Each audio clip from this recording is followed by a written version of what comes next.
जय हिंद दोस्तों, मैं हूं आपका दोस्त के बी। तो हम लोग इस समय जो आरआरबी एनटीपीसी का एग्जाम हो रहा है उसके पहले फेज से लेकर के पांचवें फेज तक जो भी आपके जीके और करंट अफेयर्स के प्रश्न पूछे गए हैं उन सभी को क्विकली रिवाइज कर रहे थे। तो उसी क्रम में ये हमारा पांचवा वीडियो होगा। इससे पहले मैं 4 वीडियो ऑलरेडी बना चुका हूं, तो अगर आपने उन वीडियोस को नहीं देखा है तो ऊपर के आई बटन पर आपको उनकी लिंक मिल जाएगी, उसके ऊपर क्लिक करके आप उन सभी वीडियोस को भी देख सकते हैं। बाकी अगर हम लोग इस वीडियो की पीडीएफ की बात करें तो वह आपको टेलीग्राम चैनल केबी गुरुजी के ऊपर मिल जाएगी, तो वहां से आप इसके पीडीएफ को भी डाउनलोड कर सकते हैं। वीडियो की हम लोग शुरुआत करें उससे पहले मैं आपको बता दूं कि डिस्क्रिप्शन में आपको मेरी अनअकैडमी प्रोफाइल की लिंक मिल जाएगी। इसके ऊपर क्लिक करके आप मुझे अनअकैडमी प्लेटफॉर्म के ऊपर फॉलो भी कर सकते हैं। यहाँ पर आपको करंट अफेयर, इसके साथ साथ जो स्टैटिक जीके होता है उसकी सबसे बेस्ट क्लासेस मिलने वाली हैं। और आज शाम से ही यहाँ पर क्लासेस की शुरुआत होगी। आज रात 9 बजे जो मेरी पहली क्लास होगी उसमें हम लोग ये समझेंगे कि किस प्रकार से आपको CBT 2 एग्जाम की तैयारी करनी चाहिए। और एक जरूरी चीज़ कि यहाँ पर मेरी सारी क्लासेस बिल्कुल फ्री होंगी, यानी कि किसी भी पेड सब्सक्रिप्शन को परचेज करने की आपको बिल्कुल आवश्यकता नहीं है अगर आप लोग मेरी क्लासेस यहाँ पर अटेंड करना चाहते हैं। अगर आप लोग यहाँ पर किसी भी प्रकार के सब्सक्रिप्शन को परचेज करने के इच्छुक हैं तो उसके लिए आप सिंपली यूज करिएगा कोड KV10, इससे आपको 10% का डिस्काउंट मिल जाएगा। बाकी जो हमारे रेलवे के एग्जाम होते हैं उनके लिए कई सारे नए कोर्सेज की शुरुआत हो चुकी है, तो अगर आप लोग चाहें तो उन कोर्स को भी यहाँ पर परचेज कर सकते हैं। लेकिन मैं आपको बता दूं कि मेरी सारी क्लासेज यहाँ पर बिल्कुल फ्री होंगी और आपको उसके लिए किसी भी प्रकार के कोर्स को खरीदने की जरूरत नहीं है। तो चलिए इस वीडियो की हम शुरुआत करते हैं। सबसे पहले बात करेंगे हमारे इतिहास की जो महत्वपूर्ण घटनाएं हुई हैं, क्योंकि एनटीपीसी ने अभी तक लगभग 200 से 250 प्रश्न यहां से पूछे हैं और लगभग हर शिफ्ट में आपके 2 से 3 प्रश्न यहां से पूछे गए हैं। तो चलिए एक बार जल्दी से इन सभी घटनाओं के बारे में हम लोग जान लेते हैं। सबसे पहले शुरुआत करेंगे 1857 की। तो उस समय हमारा प्रथम स्वतंत्रता आंदोलन हुआ था। 10 मई 1857 को इसकी शुरुआत हुई थी। फिर चलते हैं 1859 में, तो नील आंदोलन हुआ था, यानी कि जो बंगाल और बिहार के किसान थे उनके द्वारा यहाँ पर इसकी शुरुआत की गई थी। 1885 में कांग्रेस की स्थापना होती है एलन ऑक्टेवियन ह्यूम के द्वारा 28 दिसंबर 1885 को। 1905 की बात करते हैं तो बंगाल का विभाजन होता है लॉर्ड कर्जन के द्वारा, और ये जो आपका विभाजन है वह 20 जुलाई 1905 को होता है। और इसी विभाजन के विरोध में 1905 में हमारे यहाँ पर स्वदेशी आंदोलन की शुरुआत होती है। तो याद रखेंगे आप लोग कि दादा भाई नौरोजी की अध्यक्षता में जो कांग्रेस का कलकत्ता में अधिवेशन होता है 1905 में, यहाँ पर स्वदेशी आंदोलन के प्रस्ताव को पारित किया जाता है।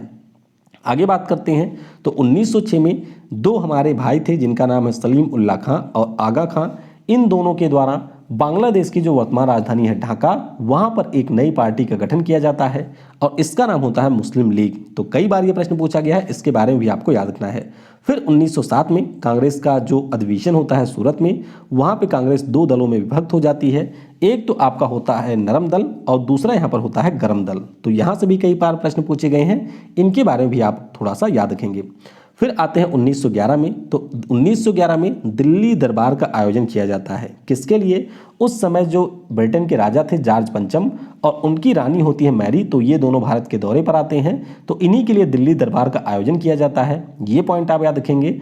और इसी समय जो हमारी राजधानी कोलकाता में हुआ करती थी उसको ट्रांसफर कर दिया जाता है दिल्ली, तो ये पॉइंट भी आपको याद रखना है। 1916 की बात करते हैं तो लखनऊ में कांग्रेस का अधिवेशन होता है जिसे हम लोग लखनऊ पैक्ट के रूप में जानते हैं। और यहाँ पर जो आपका नरम दल था यानी कि गोखले जी वाला और जो यहाँ पर गरम दल था राय जी वाला, इनका आपस में समझौता हो जाता है। यानी कि 1907 में जो कांग्रेस के अधिवेशन में ये दोनों अलग हुए थे वे आपस में यहाँ पर मिल जाते हैं। इसके साथ साथ जो हमारी कांग्रेस पार्टी है उसके अलावा जो मुस्लिम लीग पार्टी थी उन दोनों के बीच में भी समझौता लखनऊ वाले अधिवेशन में ही होता है। तो ये पॉइंट आपको याद रखना है। 1916 में होम रूल लीग आंदोलन की शुरुआत होती है और बाल गंगाधर तिलक के द्वारा 28 अप्रैल 1916 को इसकी शुरुआत की जाती है। बाद में इसका नाम हो जाता है स्वराज्य सभा 1921 में। फिर बात करते हैं 1917 की। तो चंपारण सत्याग्रह हमारा हुआ था, कहाँ पर? बिहार के चंपारण में। और ये गांधी जी का पहला आंदोलन था हमारे देश भारत में, तो इसके बारे में आपको याद ही रखना है। राजकुमार शुक्ला जी ने गांधी जी को यहाँ पर इन्वाइट किया था और कहाँ पर इन्वाइट किया था? तो जो आपका लखनऊ वाला अधिवेशन हुआ था वहाँ पर गांधी जी को यहाँ पर इन्वाइट किया गया था।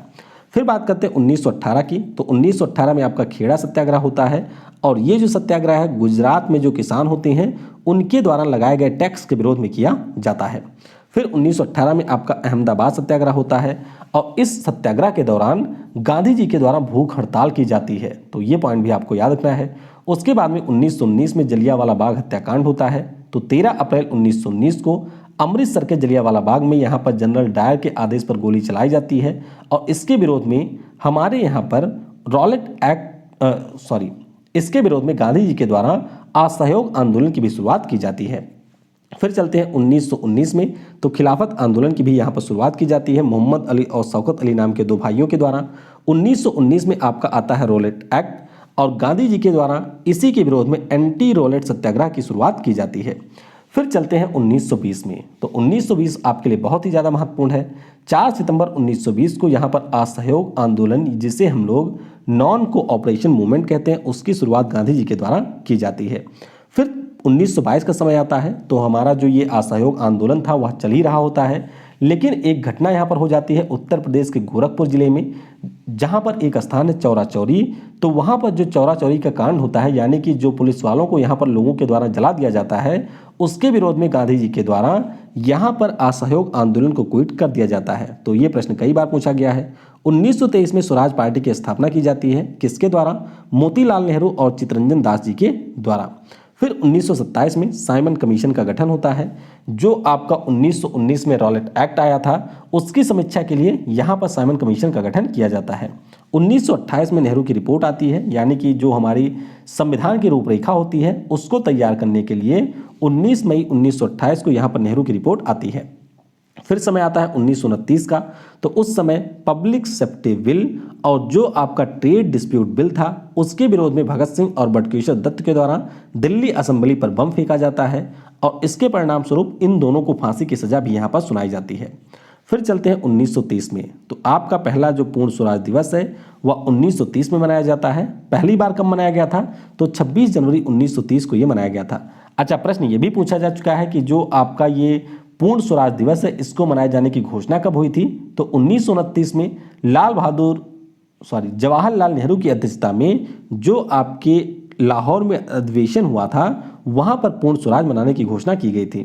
फिर समय आता है 1930 का, तो नमक सत्याग्रह और डांडी मार्च की यात्रा यहाँ पर हमारे गांधी जी के द्वारा निकाली जाती है और उसी के साथ साथ नमक कानून को तोड़ करके सविनय अवज्ञा आंदोलन की शुरुआत होती है। फिर 1930 का समय है जहां पर आपका पहला गोलमेज सम्मेलन होता है, कांग्रेस इसमें शामिल नहीं होती है। फिर बात करते हैं 1931 की, तो गांधी इरविन समझौता होता है और 5 मार्च 1931 को गांधी जी और उस समय जो भारत के वायसराय थे लॉर्ड इरविन, इनके बीच में यहाँ पर एक समझौता होता है। फिर हम लोग बात करते हैं 1931 की ही, तो दूसरा गोलमेज सम्मेलन होता है और गांधी जी इसमें शामिल हुए थे। 1932 की बात करते हैं तो सांप्रदायिक अवार्ड आता है और उस समय ब्रिटेन के पीएम थे रामजे मैकडोनाल्ड, तो इनके द्वारा यहाँ पर जो भी हमारे दलित लोग होते हैं उनके लिए एक पृथक निर्वाचन की घोषणा की जाती है। अच्छा, दूसरा जो गोलमेज सम्मेलन हुआ था इसमें मैंने आपको बता ही दिया कि गांधी जी शामिल हुए थे।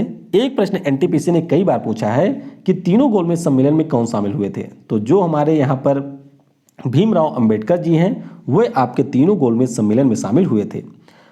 फिर हम लोग बात करते हैं 1932 की, तो तीसरा गोलमेज सम्मेलन होता है और कांग्रेस यहाँ पर एक बार फिर से शामिल नहीं होती है। उसके बाद में 1932 में पूना समझौता होता है गांधी जी और अंबेडकर जी के बीच में। 1937 में हमारे यहाँ पर पहली बार चुनाव होता है और ये जो चुनाव है वह भारत शासन अधिनियम 1935 के अंतर्गत हमारे देश में लड़ा जाता है। 1940 की बात करते हैं तो यहाँ पर पाकिस्तान प्रस्ताव आता है जो कि मुस्लिम लीग के लाहौर सत्र में पास किया जाता है। 1940 की बात करते हैं तो अगस्त प्रस्ताव आता है, वह जो है वह वायसराय लिंगो के द्वारा लाया जाता है। 1942 की बात करते हैं तो क्रिप्स मिशन हमारे यहाँ पर आता है और यहाँ पर अंग्रेजों के द्वारा जो दूसरा विश्व युद्ध लड़ा जा रहा था उसमें भारत के सहयोग की मांग की जाती है। फिर बात करते हैं 1942 की, तो भारत छोड़ो आंदोलन की शुरुआत होती है मुंबई के ग्वालियर टैंक मैदान से। तो याद रखिएगा 9 अगस्त 1942 को इसकी शुरुआत होती है। फिर बात करते हैं 1942 की, तो आज़ाद हिंद फौज नाम का जो हमारे यहाँ पर संगठन होता है उसका गठन किया जाता है मोहन सिंह के द्वारा दक्षिण पूर्वी एशिया में। 1946 में हमारे यहाँ पर कैबिनेट मिशन आता है और इसके बारे में जो घोषणा है वह उस समय के ब्रिटिश पीएम क्लाइमेट एटली के द्वारा की जाती है। फिर फाइनली जाकर के 1947 में माउंटबेटन प्लान के अंतर्गत हमारे देश भारत का बंटवारा होता है और पाकिस्तान के नाम से एक नए देश का उदय यहाँ पर होता है। फिर 1947 में हमारे देश को आज़ादी भी मिल जाती है और उसके बाद में भारत और पाकिस्तान दो अलग अलग स्वतंत्र देश बनते हैं। तो यहाँ पर हम लोगों ने जल्दी से जो भी हमारे सारे महत्वपूर्ण आंदोलन थे या फिर इतिहास की घटनाएं थी उनके बारे में डिस्कस कर लिया है। अब आइए हमारे रेलवे से संबंधित जो भी अभी तक प्रश्न पूछे गए हैं उन सभी प्रश्नों को भी डिस्कस कर लेते हैं। तो प्लस प्रश्न पूछा गया कि भारत की जो पहली इंजन रहित ट्रेन है उसका नाम क्या है, तो ये आपकी है वंदे भारत एक्सप्रेस। क्या नाम है? वंदे भारत एक्सप्रेस। 15 फरवरी 2019 को पीएम नरेंद्र मोदी के द्वारा इसका उद्घाटन किया गया था। फिर एक प्रश्न पूछा गया कि इनमें से कौन सा रेलवे है जो कि अरब सागर के समानांतर चलता है, तो जो हमारी कोंकण रेलवे है यानी कि जो आपके गोवा और महाराष्ट्र वाली रेलवे है इसी को हम लोग कोंकण रेलवे के नाम से जानते हैं और ये अरब सागर के समानांतर है। तो महाराष्ट्र, गोवा और कर्नाटक को आपस में जोड़ती है और 1993 में यहाँ पर जो पहली ट्रेन है वह कर्नाटक के उडुपी से मंगलौर के बीच में चलाई गई थी। फिर एक प्रश्न पूछा गया कि भारत में सबसे ज़्यादा रेलवे लाइन किस राज्य में है, तो ये आपको मिलेगा उत्तर प्रदेश राज्य में, जहाँ पर इसकी लंबाई 9000 किलोमीटर से ज़्यादा है। राजस्थान यहाँ पर दूसरे स्थान पे है और महाराष्ट्र इस सूची में तीसरे स्थान पे है। तो यहाँ पर इनके बारे में आपको याद रखना है, 2 से 3 बार रेलवे ने इससे प्रश्न पूछा है। अगला प्रश्न है कि भारत का सबसे लंबा रेलवे प्लेटफॉर्म कौन सा है, तो सबसे लंबे रेलवे प्लेटफॉर्म की बात करते हैं तो गोरखपुर रेलवे जंक्शन हमारे यहाँ का इस समय सबसे लंबा रेलवे प्लेटफॉर्म है। लेकिन इसी महीने में या फिर हो सकता है आने वाले कुछ समय में हमारे यहाँ का जो सबसे लंबा रेलवे प्लेटफॉर्म है वह कर्नाटक का हुबली हो जाएगा। तो ये पॉइंट आप ध्यान रखिएगा कि कर्नाटक का जो हुबली वाला है वह आने वाले समय में हमारे देश का सबसे लंबा रेलवे प्लेटफॉर्म होने वाला है। लंबाई कितनी है, तो 1366.33 मीटर उत्तर प्रदेश में जो गोरखपुर रेलवे जंक्शन है उसकी लंबाई है। अगला प्रश्न पूछा गया कि बौद्ध स्थलों की यात्रा के लिए IRCTC के द्वारा संचालित ट्रेन कौन सी है, तो ये ट्रेन है महापरिनिर्वाण एक्सप्रेस। क्या नाम है? महापरिनिर्वाण एक्सप्रेस इसका पूरा नाम है। 28 मार्च 2007 को इसकी शुरुआत हुई थी, तो ये आपको याद ही रखना है। 2011 में रेलवे इंजीनियर रेजिमेंट में शामिल होने वाली पहली महिला जवान कौन थी, तो इनका नाम है शांति टिग्गा। क्या नाम है? शांति टिग्गा इनका नाम है और ये हमारी भारतीय सेना की पहली महिला जवान भी थी। अगला प्रश्न कि रेलवे बोर्ड के पहले CEO कौन थे, तो पहले CEO थे पिछले साल बने थे विनोद कुमार यादव इनका नाम था। हालांकि जनवरी 2021 में इसके नए CEO बन गए हैं जिनका नाम है सुनीत शर्मा। तो दोनों के नाम आपको यहाँ पर याद रखने हैं। 1922 नहीं है, 1905 में हमारे रेलवे बोर्ड की स्थापना हुई थी। कब? 1905 में रेलवे बोर्ड की स्थापना हुई थी। अगला प्रश्न कि रेलवे ट्रैक की लंबाई के अनुसार भारत विश्व में किस स्थान पर है, तो हमारा देश यहाँ पर चौथे स्थान पे है। किस स्थान पे है? चौथे स्थान पे है। सबसे बड़ा जो रेलवे ट्रैक है वह आपको अमेरिका में मिलेगा, चीन इसमें दूसरे स्थान पे है और रूस यहाँ पर तीसरे स्थान पर है। अगला प्रश्न पूछा गया कि भारत में सौर ऊर्जा से संचालित पहली ट्रेन कहाँ से चली थी, तो पहली ट्रेन आपके दिल्ली के सफदरजंग से चली थी 14 जुलाई 2017 को। तो आपको याद रखना है कि 14 जुलाई 2017 को पहली ट्रेन आपके दिल्ली में चली थी। अगला प्रश्न कि भारत में जो सबसे लंबी रेलवे सुरंग है वह कौन सी है, तो ये आपकी है पीर पंजाल।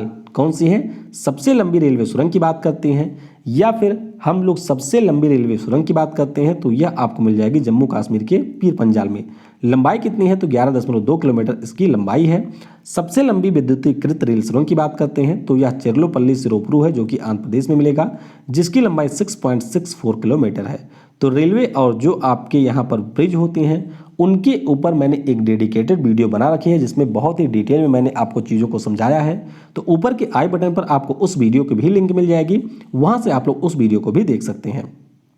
अगला प्रश्न पूछा गया कि भारत का जो 17वां रेलवे जोन है वह कौन सा है, तो ये आपका है कोलकाता मेट्रो। क्या है?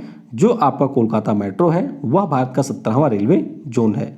अच्छा, 18वें की अगर हम लोग बात करते हैं तो दक्षिणी तट रेलवे हमारे यहाँ का 18वां रेलवे जोन है और कुल मिलाकर के हमारे देश में आपको 18 रेलवे जोन देखने को मिलेंगे। अच्छा, इसका मुख्यालय कहाँ पर है, तो विशाखापट्टनम में आपको इसका मुख्यालय मिलेगा। पहला कौन सा था, तो जो हमारा सेंट्रल रेलवे है जिसे हम लोग मध्य रेलवे के नाम से जानते हैं वह हमारा पहला रेलवे जोन था। विश्व का सबसे लंबा रेल मार्ग कौन सा है, तो ये आपका है ट्रांस साइबेरियन रेलवे। कौन सा? जो आपका ट्रांस साइबेरियन रेलवे है जो कि आपको मिलेगा रसिया में, वह दुनिया का सबसे लंबा रेलवे ट्रैक है, यानी कि इसकी टोटल लंबाई है 9,289 किलोमीटर। अगला प्रश्न पूछा गया कि भारत में जो पहली ट्रेन है वह किस वर्ष चलाई गई थी। तो बहुत ही आसान सा प्रश्न है और एनटीपीसी ने लगभग 5 से 6 बार इसको पूछा है। तो याद रखिएगा 16 अप्रैल 1853 को पहली ट्रेन चली थी बॉम्बे से ठाणे के बीच में, और उस समय हमारे देश के गवर्नर जनरल थे लॉर्ड डलहौजी, जिन्होंने हमारे देश में विपगत के सिद्धांत को लागू किया था। दूसरी जो वंदे भारत एक्सप्रेस है किस शहर को जोड़ती है। तो पहले के बारे में हम लोगों ने डिस्कस ही किया कि वाराणसी से दिल्ली को जोड़ती है। दूसरी जो आपकी वंदे भारत एक्सप्रेस है ये दिल्ली से कटरा को जोड़ती है। किससे? दिल्ली से कटरा को जोड़ती है, और ये आपकी 5 अक्टूबर 2019 को चली थी। अगला प्रश्न पूछा गया कि भारत में संचालित पहली सुपरफास्ट ट्रेन कौन सी है। तो ये ट्रेन है डेक्कन क्वीन। क्या नाम है? डेक्कन क्वीन इसका नाम है। मुंबई से पुणे के बीच में ये संचालित हुई थी 1 जून 1930 को। तो याद रखिएगा डेट भी आप कि 1 जून 1930 को हमारे यहाँ की जो पहली सुपरफास्ट ट्रेन है डेक्कन क्वीन वह मुंबई से पुणे के बीच में संचालित हुई थी। भारतीय रेलवे का राष्ट्रीयकरण किस वर्ष वो किया गया था। तो ये आपका हुआ था 1951 में। कब? 1951 में हमारे रेलवे का नेशनलाइजेशन किया गया था। अगला प्रश्न पूछा गया कि भारत का जो पहला रेल विश्वविद्यालय है यह कहाँ पर खोला गया है। तो ये आपके गुजरात के वडोदरा में खोला गया है।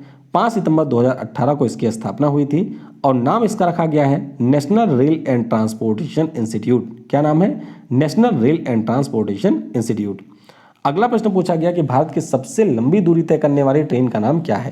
तो इसका नाम यहाँ पर रखा गया है विवेक एक्सप्रेस। क्या नाम है? विवेक एक्सप्रेस इस ट्रेन का नाम है। 2013 में इसकी शुरुआत हुई थी। अच्छा, कहाँ से कहाँ तक चलती है ये। तो असम का जो डिब्रूगढ़ है उसको तमिलनाडु की कन्याकुमारी से ये जोड़ती है। टोटल ये 4286 किलोमीटर दूरी तय करती है। अगला प्रश्न कि रेलवे ट्रैक में दरार का पता लगाने के लिए किस डिवाइस का प्रयोग किया जाता है। तो इसे हम लोग अल्ट्रासोनिक डिवाइस के नाम से जानते हैं। तो ये पॉइंट आपको याद ही रखना है। अगला प्रश्न पूछा गया कि राष्ट्रीय राजमार्गों को रेलवे क्रॉसिंग से मुक्त करने के लिए शुरू की गई योजना का नाम क्या है। तो इसका नाम है सेतु भारतम। तो 2 बार इस योजना से प्रश्न पूछा गया है। तो याद रखिएगा जो हमारी सेतु भारतम योजना है यह आपके रेलवे के द्वारा शुरू की गई थी 4 मार्च 2016 को, और 2019 तक इसे कंप्लीट किए जाने का टारगेट रखा गया था। अगला प्रश्न कि किसके नेतृत्व में 1974 में 20 दिनों का रेल हड़ताल हुआ था। तो ये आपके थे जॉर्ज फर्नांडिस। कौन? हमारे पूर्व कैबिनेट मंत्री जॉर्ज फर्नांडिस की अध्यक्षता में यहाँ पर 20 दिनों का एक रेल हड़ताल हुआ था। अगला प्रश्न पूछा गया कि भारत की जो पहली सेमी हाई स्पीड ट्रेन है उसका नाम क्या है। तो इसे हम लोग ट्रेन 18 या फिर वंदे भारत एक्सप्रेस के नाम से जानते हैं। पहली जो ट्रेन है वह आपकी वाराणसी से दिल्ली के बीच में चली थी। दूसरी जो ट्रेन है वह आपके दिल्ली से कटरा के बीच में चलती है, और इसका निर्माण किसने किया है। तो जो इंटीग्रल कोच फैक्ट्री है आपके तमिलनाडु के पेरम्बूर में, वहां पर इसका निर्माण किया गया था।